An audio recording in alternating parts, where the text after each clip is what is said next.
Let's see our next point. Our next point is derivatives of standard inverse trigonometric functions. Okay, standard trigonometric functions means our sin x, cos x, tan x, sec x, all functions are called standard trigonometric functions. Okay, we have discussed the inverse trigonometric functions. Okay, what is mean by inverse, standard inverse trigonometric functions? Okay, let's see example. This is the x set, this is the y set. We take some elements in set x, 0, pi by 2, pi, minus pi by 2, pi, up to so on. And we take element in y, 1, 0, minus 1. Okay, this is function f, and it is example y is equal to sin x. When we put the value of x in this example, we get value of y. Then we put x is 0 in this example, y equal to sin 0, and sin 0 is 0, means 0 having the image 0. Then next value, y is equal to sin pi by 2, and sin pi by 2 is 1, therefore we get the image of pi by 2 is 1. Then next value, y is equal to sin pi, and sin pi is 0, so again value sin pi having image pi. Okay, आता या sign 0 ला 0 value मिळाली, sign पाय ला 0 मिळाली, म्हणजे अशा ठराविक अंतराने येणाऱ्या जो व्हॅल्यू आहे ती रिपीट होते. मध्ये साइन साठी असेल, कॉस साठी सुद्धा असेल, प्रत्येकाचा पिरियड हा वेगळा आहे. त्या ठराविक पिरियडनी येणारी जी व्हॅल्यू आहे ती व्हॅल्यू त्या अँगल साठी रिपीट होते. या ठिकाणी साइन 0 याची व्हॅल्यू 0 आली, साइन पाय याची व्हॅल्यू सुद्धा 0 आलेली आहे, म्हणजे दोघांनाही इमेज ही 0 मिळालेली आहे. आता या ठिकाणी आपण फंक्शन डिफाइन करतोय. आपल्याला दोन एलिमेंटला एक इमेज मिळालेली आहे, हे फंक्शन आहे. पण जर आपल्याला एकाच एलिमेंटला भरपूर इमेज मिळाल्या, वन टू मेनी, तर हे फंक्शन होत नाही. पण many element have one image is function. For that reason this is our function. Okay, this is a relation but not a function. ठीक आहे, आता हे फंक्शन मध्ये चालेल. आपल्याला भरपूर एलिमेंटला इकडे एक इमेज मिळाली तर ते फंक्शन होणार आहे. पण आपल्याला डिफाइन करायचे inverse trigonometric function. Inverse trigonometric function मध्ये काय होणार आहे, ही जी प्रोसिजर आहे ही रिव्हर्स प्रोसिजर होणार आहे. म्हणजे हा जो डोमेन आहे हा होणार आहे कोडोमेन इनवर्स फंक्शन मध्ये. हा जो हा जो डोमेन आहे ही होणार आहे रेंज, आणि ही जी रेंज आहे ती होणार आहे डोमेन. म्हणजे ही होणार रिव्हर्स प्रोसिजर, म्हणजे हेच उलट होणार आहे. मग उलट झाल्यामुळं ठराविक अँगल आपल्याला मायनस करावे लागतील. ते बघा, त्याचं रिझन काय आहे, ते मायनस का करावे लागतील हेच एक्झाम्पल रिव्हर्स मध्ये बघूयात.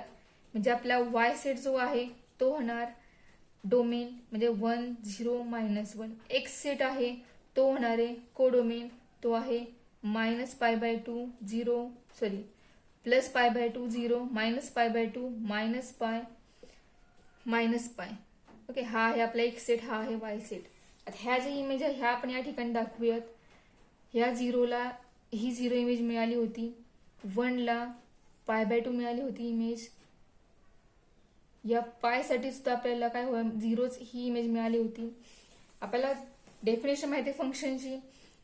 Function means many element have one image is function, but one element have many image is not function.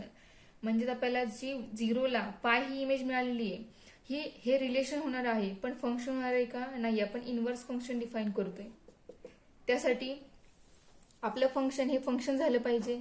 आणि इनवर्स फंक्शन डेफिनेशन आहे इट इज 1 1, जे function f is 1 1 and on to. जर 1 1 आणि on to असेल तर त्या ठिकाणी inverse function define होतं. मग यासाठी आपल्याला या ठिकाणी एक तर 1 to 1 इमेज केली पाहिजे, आणि ऑन टू म्हणजे या रेंज मधल्या प्रत्येक एलिमेंटला ही प्री इमेज असलीच पाहिजे. मग या रिझनमुळे आपण काय करणार आहोत, तो एक्स सेट आहे तो एक सेट कमी करून तो सेट +π/2 to -π/2 एवढाच करणार आहोत.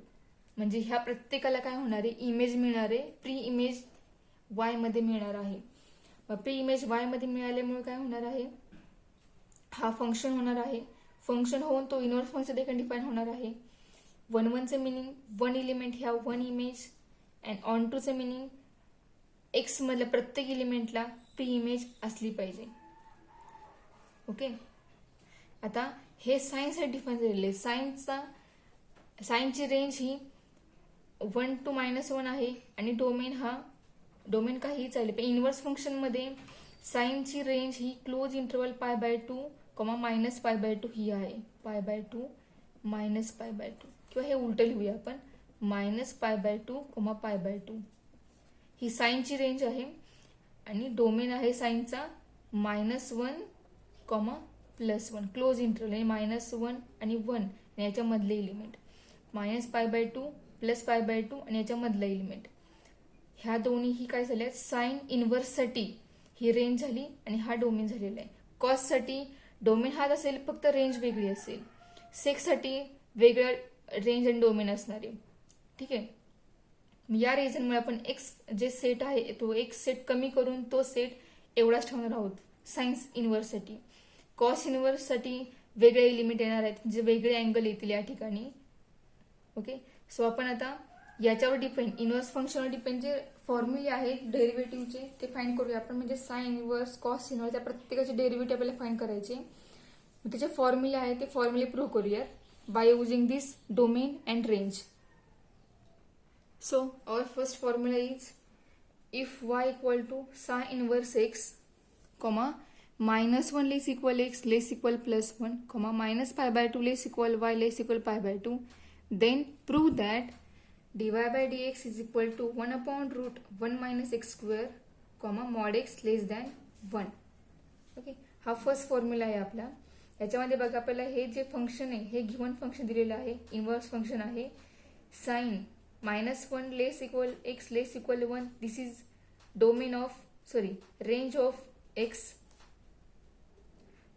domain of sin inverse x, and this is the range of sin inverse x. Okay, then we have to prove this formula. So first we see given काय आहे आपल्याकडे, y equal to sin inverse x, this is given example. Okay, and -1 less equal x less equal 1, -π/2 less equal y less equal π/2. x ची value he -1 to 1 याच्यामध्ये vary होणार. y याची value सुद्धा -π/2 +π/2 मध्येच vary होणार आहे. ओके, ही condition x आणि y वरती आहे. So this can be written as x equal to sine y. Sine इकडे घेतला की तो होणार आहे साइन इनवर्स, इकडे घेतला की तो होणार साइन y आणि या साईडला एक्स राहणार आहे. Okay, then differentiate this x with respect to y. आपण आतापर्यंत जी एक्झाम्पल सॉल्व्ह केली ती example y equal to x या फॉर्म मध्ये होती. एक्स असेल किंवा एक्स स्क्वेअर असेल, ठीक आहे, म्हणजे वाय हा एक्सच्या फॉर्म मध्ये दिला होता. तेव्हा आपण या ठिकाणी वायला डिफरन्शिएट केलं विथ रिस्पेक्ट टू एक्सने. पण आपल्या या फॉर्म्युल्यामध्ये एक्स हा वायच्या फॉर्म मध्ये दिलेला आहे. या रिझनमुळे आपण या एक्झाम्पलला विथ एक्सला डिफरन्शिएट करणार आहे विथ रिस्पेक्ट टू वायने. मग डेरिव्हेटिव्ह येईल एक्सची dx upon dy is equal derivative of sine y is cos y. Okay,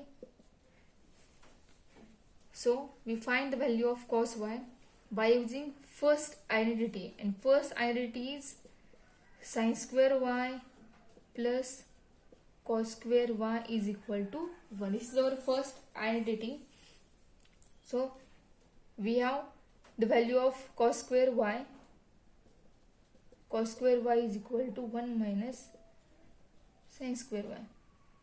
Okay, but we have cos y, so cos y is equal to square root plus or minus 1 minus sin square y. Okay, we get the value of cos y is plus minus root 1 minus sin square y. So we put this value in our example 1 minus sin square y. But sin y is x, so our root become 1 minus x square. Okay, this is our dx upon dy. Okay, and our cos y is positive, but cos y is positive. आपल्या ह्या रूटची value G plus or minus यापैकी एकच ठरवायची की sine काय येईल, त्याला positive sine येईल का निगेटिव्ह साईन येईल ते. ठीक आहे, पण आपली डेरिव्हेटिव्ह जी आलेली आहे ती डेरिव्हेटिव्ह पॉझिटिव्ह आलेली आहे. म्हणजेच आपला जो वाय आहे हा वाय कुठे दिलेला आहे तर मायनस π/2 लेस इक्वल वाय लेस इक्वल π/2 याच्यामध्ये आपला वाय व्हॅरी होतोय. म्हणजेच हा वाय फर्स्ट क्वार्टरमध्ये आणि फोर्थ क्वार्टरमध्ये आहे. ठीक आहे, आणि आपला डेरिव्हेटिव्ह जी आहे ती कॉस वाय आलेली आहे. म्हणजेच कॉस वाय पॉझिटिव्ह आहे, याचा अर्थ कॉस वाय कुठे असेल म्हणजे हा जो वाय आहे lies in first and fourth quadrant. Y हा फर्स्ट फोर्थ मध्ये लाय होतो. So cos Y first fourth मध्ये पॉझिटिव्ह आहे. या रिझनमुळे दोन्ही सुद्धा आपली जी व्हॅल्यू आहे ही व्हॅल्यू पॉझिटिव्ह होणार आहे. म्हणजेच dx अपॉन dy मिळणार आहे square root 1 minus x square. Okay, y first fourth मध्ये लाय होतो. फर्स्ट फोर्थ मध्ये पॉझिटिव्ह कोणती व्हॅल्यू असते तर बघा आपल्याला हे झालेले 11वीला. या ठिकाणी ऑल फंक्शन पॉझिटिव्ह असतात. या ठिकाणी साइन आणि कोसेक असतो पॉझिटिव्ह. थर्ड क्वार्टरमध्ये टॅन कॉट पॉझिटिव्ह असतो. फोर्थ क्वार्टरमध्ये कॉस आणि सेक पॉझिटिव्ह असतो. ओके, आणि आपला वाय हा फर्स्ट क्वार्टरमध्ये आहे आणि फोर्थ क्वार्टरमध्ये आहे. फर्स्टमध्ये सगळे पॉझिटिव्ह असतात, फोर्थमध्ये कॉस आणि सेक पॉझिटिव्ह असतो. So that reason our cos Y is positive. Okay, this is our dx upon dy, but we find the value of dy by dx. So we put this dx upon dy in our theorem. Okay, and theorem is, let's see, by theorem dx upon dy is equal to 1 upon dy by dx. हा theorem आहे आपल्याला value find करायची आहे dy by dx ची. So हा dy by dx आपण या साईडला घेणार आहोत, dx अपॉन dy इकडे पाठवणार आहोत. दोघांची पोझिशन चेंज करणार आहोत. म्हणजे आपल्याला मिळेल dy upon dx is equal to 1 upon dx upon dy. ठीक आहे, हा फॉर्म्युला आपण कसाही यूज करू शकतो. थेरम आहे जो आपल्याला जसं हवंय, आपल्याला व्हॅल्यू ज्या एक्झाम्पलची व्हॅल्यू आपल्याला ज्याची काढायची ती टर्म आपण यासाठी ठेवणार आहोत. म्हणजे आपल्याला dx अपॉन dy काढायचा आहे का dy अपॉन dx काढायचा आहे, यानुसार आपण ठरवणार की आपण थेरम कसा चेंज करायचा ते. So put the value of dx upon dy. We get dy upon dx is 1 upon root 1 minus x square. This is the proof of our y equal to sine inverse x. Means that is the derivative of sine inverse x. So now we find the derivative of cos inverse x. This is our second proof. If y equal to cos inverse x, minus 1 less equal x less equal 1, 0 less equal y less equal pi, then prove that dy by dx equal to minus 1 upon root 1 minus x square. दोन्ही फॉर्म्युले sine inverse cos inverse दोन्ही same आहेत. फक्त change एवढा आहे, sine inverse जी derivative जी आहे ती 1 upon root 1 minus x square आहे, आणि कॉस इनवर्स एक्सची डेरिव्हेटिव्ह जी आहे ती minus 1 upon root 1 minus x square अशी आहे. ठीक आहे, आपल्याला दिलंय का बघा, y equal to cos inverse x हे फंक्शन दिलेलं आहे. कॉसचा डोमेन जो आहे तो -1 less equal X less equal हा आहे, आणि कॉसची range 0 less equal Y less equal pi ही कॉसची रेंज आहे. Then we have to prove this formula, हे derivative of cos inverse. Then we start the proof. our given function is y equal to cos inverse x. This can be written as x equal to cos y. Similarly, we differentiate this function x with respect to y.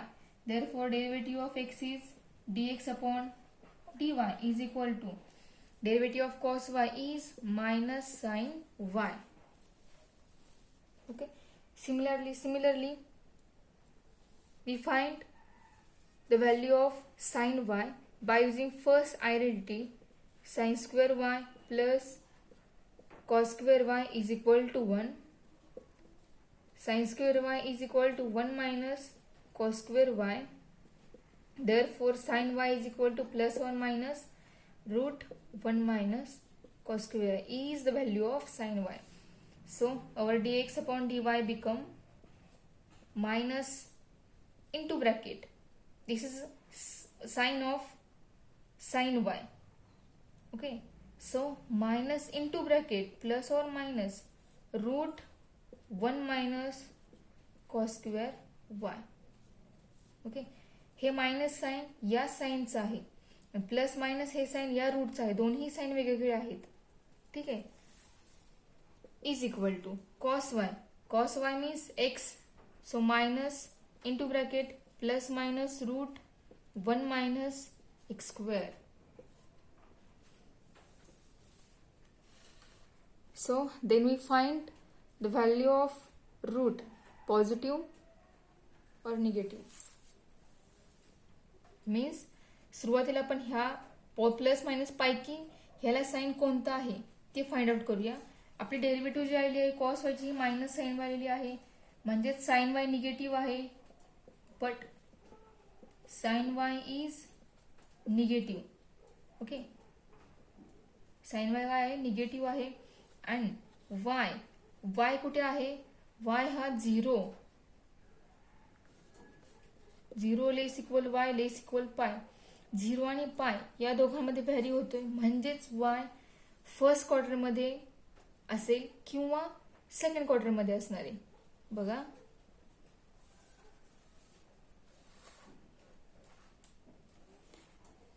हा first quarter आहे, second quarter आहे, हा third quarter आहे, हा fourth quarter आहे. 0 to पाय means इथे angle 0 असणार आहे. 0 पेक्षा मोठा आहे वाय, म्हणजेच एकतर फर्स्ट मध्ये असेल किंवा पाय पेक्षा लहान आहे, म्हणजेच थर्ड मध्ये जाणार नाहीये. तो फक्त सेकंड आणि फर्स्ट या दोघांमध्येच व्हॅरी होणार आहे. 0 पेक्षा मोठा आणि पाय पेक्षा लहान, म्हणजे एकतर अँगल जे व्हॅल्यू वायची ही फर्स्ट मध्ये असेल किंवा सेकंड मध्ये असेल. ओके. आपली डेरिव्हेटिव्ह जी आलेली आहे साइन वाय ती निगेटिव्ह आलेली आहे, पण आपला जो साइन वाय आहे तो फर्स्ट आणि सेकंड दोन्ही मध्ये काय असतो, पॉझिटिव्ह असतो.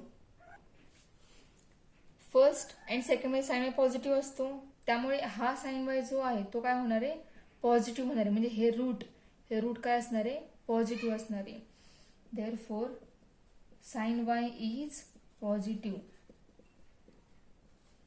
डेरिव्हेटिव्ह निगेटिव्ह आलेली आहे, पण वाय फर्स्ट सेकंड मध्ये असल्यामुळे साइन वाय हा पॉझिटिव्ह असणार आहे, आणि हा पॉझिटिव्ह आहे त्यामुळे हे जे रूट आहे हे रूट पॉझिटिव्ह होणार आहे. म्हणजे dx अपॉन dy याची व्हॅल्यू होणार आहे dx upon dy is equal to minus, हे मायनस साइन डेरिव्हेटिव्हचं आहे, इंटू ब्रॅकेट हे जे रूट आहे त्या रूटचं निगेटिव्ह साइन कॅन्सल झालेलं आहे, फक्त पॉझिटिव्ह साइन राहिलं आहे. म्हणजे आपलं रूट झालं रूट 1 मायनस एक्स स्क्वेअर. आपल्याला पॉझिटिव्ह रूट मिळाले. This is the value of dx upon dy. But we have to find the value of dy by dx. So we can use our theorem for finding the value of dy by dx. And our theorem is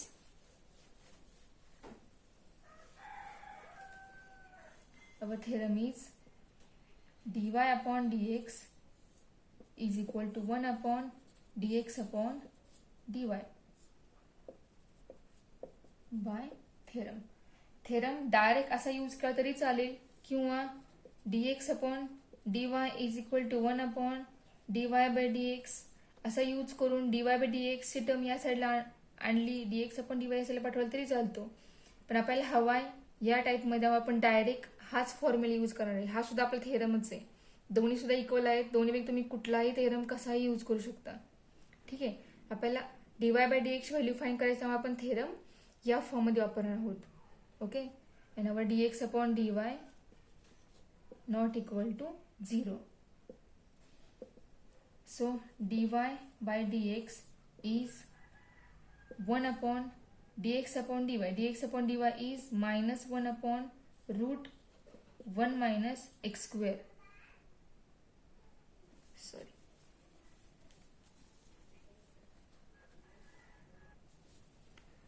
असं नाहीये, आपला dx upon dy आलाय minus root 1 minus x square. हे minus sine इथे दिलं तरी चालते किंवा वरती दिलं तरी चालते. This is equal to minus 1 upon root 1 minus x square is the formula of cos inverse x. Means this is the derivative of cos inverse x.